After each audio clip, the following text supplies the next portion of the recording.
यांचं झालेलं आहे. आता तुर्तास शिवाजी कोण होता हा हा जो आहे, म्हणजे आता या वादाला आता बावळटच याच कक्षात जाऊ जाऊ आपण त्याला म्हणू शकतो. आणि मुळात मी त्याच परिसरातला असल्यामुळे मी उभ्या महाराष्ट्राची माफी मागतो, ती यासाठी की एक लोकप्रतिनिधी आमच्या जिल्ह्यातला भागातला इतके बेताल वक्तव्य वारंवार वारंवार वारंवार करतो.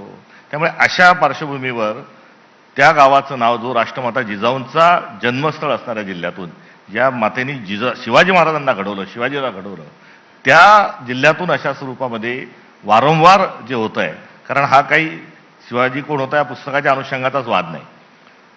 मुख्यमंत्री देवेंद्र फडणवीस यांच्या तोंडात करोनाचे किडे टाका, त्यानंतर भारतीय जनता पक्षानं पुस्तक आणि त्या प्रवर्गातली अत्यंत शिवांची लाखोली ही वाहिलेली, वारकरी संप्रदायाच्या संदर्भामध्ये चुकीचं विधान, दलित समाजाच्या संदर्भामध्ये फार चुकीचं विधान, त्यामुळे ही फार मोठी एक लिस्ट ही त्यातून तयार होते. आणि एक व्यक्ती वारंवार वारंवार विचित्र आणि शिव्याच्या भाषेमध्ये, फार घाणेरड्या भाषेमध्ये जर बोलत असेल तर त्यांच्या संदर्भामध्ये आता जी आहे तो किती आपण संताप व्यक्त केला, मात्र कुठे ना कुठे कोणी ना कोणी ही माफी मागितली पाहिजे.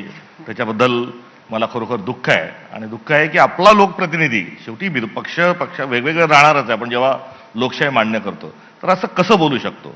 आणि एक ही ऑडिओ ही आलेला आहे, एक फोन टॅपिंग नाही, ह्या फोन टॅपिंगचं इतकं मोठं साहित्य आहे की त्याच्यात एकतर एकनाथ शिंदे साहेबांनी त्यांना काहीतरी समज द्यावा, देवेंद्रजींनी काहीतरी कारवाई करावी, नाहीतर एक शिव्यांची एक युनिव्हर्सिटी एक स्थापन करून त्यांना कुलगुरू त्याचं हे करून टाकावं.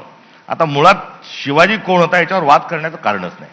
शिवसेना, शिव भोजनालय, असे अनेक जे आहे तिथे शिवच आहे, पण त्यांना जी लावलेलं आहे. आता शिवाजी हे नाव जे आहेत हे आदराचे आहे. ज्या महाराष्ट्रामध्ये आपण राहतो, जिथे वारकरी संप्रदाय जो आपला इथला महत्वाचा आहे, तिथे विठ्ठलाला एकेरीत शिव्या देण्याचं साहित्य देखील, म्हणजे शिव्या हा काही शिव्यांचा अर्थात तो नाही, आई लेकराला शिव्या देते तसं प्रेमाच्या अनुषंगानं एकेरीमध्ये विठ्ठलाचा उल्लेख करण्यापासून हे सर्व विषय सुरू झाले. त्यामुळे हा निरर्थक वाद आहे.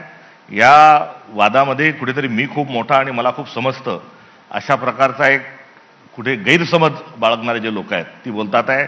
या निमित्तानं पुन्हा मराठा समाजातील लोकांना लाजा वाटल्या पाहिजे वगैरे असंही बोललं जातं. त्या पुस्तकात काय आहे? त्या पुस्तकामध्ये शिवाजी महाराजांचा सर्वसमावेशक इतिहास आहे. त्यामध्ये जातीचा, धर्माचा कुठेही संबंध नाही. ज्यांनी मदत केली त्यांचाही उल्लेख आहे, ज्यांनी नाही केली त्यांचाही आहे.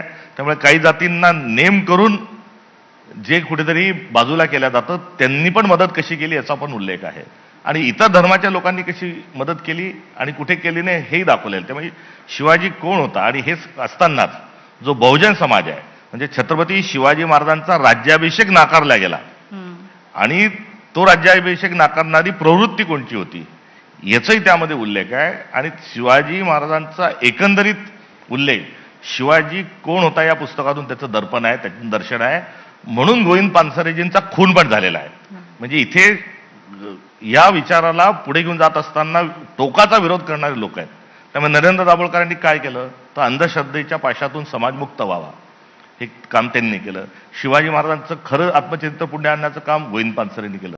त्यांना बक्षीस काय दिलं तर त्यांचा खून झाला.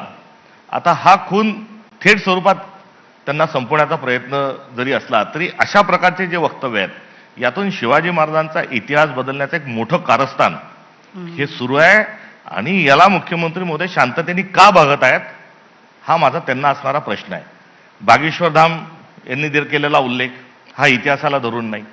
त्यानंतर कोणी आनंद स्वरूप आहेत, त्यांनी तर सांगितलं की ते छापे मारे करत होते, तर नाहीच. हे आरोप होत असताना महाराष्ट्र गप्प का आहे? आणि एकंदरीत एकनाथ शिंदे साहेब या संदर्भात काहीच बोलत नाही.